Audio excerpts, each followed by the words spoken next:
கதை கேட்க தயாராயிட்டீங்களா? இன்றைக்கான வேதவசனத்தையும் கதையும் பார்ப்போமா? ஒரு பழக்கத்தை நம்ம உண்டு பண்ணோம்னா அந்த பழக்கம் அப்படியே தான் நம்ம வாழ்க்கையில ரொம்ப நாளைக்கு இருக்கும். நம்ம சில பழக்கங்களை மாற்றவே முடியாது. அதனால தான் சின்ன வயசுலயே நல்ல பழக்கங்களை கற்றுக்கொள்ளணும், சொல்லி கொடுக்கணும்னு சொல்றாங்க. வேதம் என்ன சொல்லுகிறது என்று பார்க்கலாம். நீதிமொழிகள் 22:6. பிள்ளையானவன் நடக்க வேண்டிய வழியிலே அவனை நடத்து, அவன் முதிர் வயதிலும் அதை விடாதிருப்பான். பாத்தீங்களா வேதம் என்ன சொல்லுதுன்னு? சின்ன வயசுல பிள்ளைங்களை சரியான வழியில நடத்தினோம்னா அவங்க முதிர் வயதாகும் போதும் அந்த நல்ல பழக்கத்தை விட மாட்டாங்களாம். ஒரு முறை ஒரு மனிதன் சில கழுதைகளை வச்சு காட்டு பகுதியில இருந்து மண் எடுத்துட்டு வந்து அவர் வீட்டுல பானைகளை செய்து விற்பாரு. அவர் கழுதைகள் மேல மண்ணை ஏத்திட்டு வரும்போது ஒரு மரத்தடியில படுத்து கொஞ்ச நேரம் தூங்கிட்டு தான் வீட்டுக்கு போவாரு.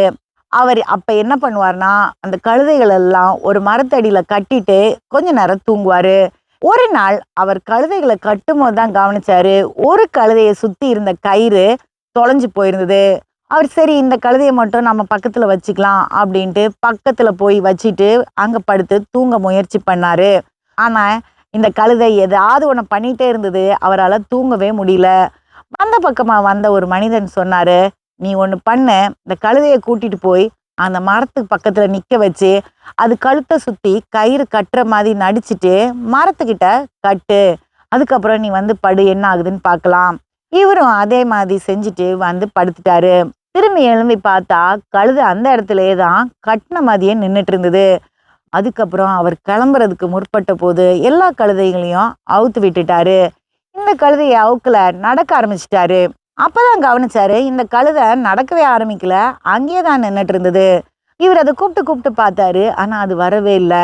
அப்புறம் அவர் யோசிச்சாரு, போய் அதை அவுக்குற மாதிரியே இவரு நடிச்சாரு. அவர் நடிச்ச உடனே இந்த கழுதை அதை அவுத்து விட்டுட்டாங்கன்னு நினைச்சு வேகமா வந்து மற்ற கழுதைகளோட நின்றுச்சு. தினமும் அதை கட்டி வச்சு பழக்குனதுனால அந்த பழக்கத்துக்கே நடிச்சாலும் இது பழகிருச்சு. இப்படிதான் சில பழக்கங்களும் நம்ம வாழ்க்கையில அதை செய்ய ஆரம்பிச்சோன்னா அது வாழ்க்கையில அப்படியே இருக்கும். அதனால நல்ல பழக்கங்களை நம்ம பழகிக்கணும், பிள்ளைங்களுக்கும் கற்றுக் கொடுக்கணும். அடுத்த கதையில் சந்திப்போம்.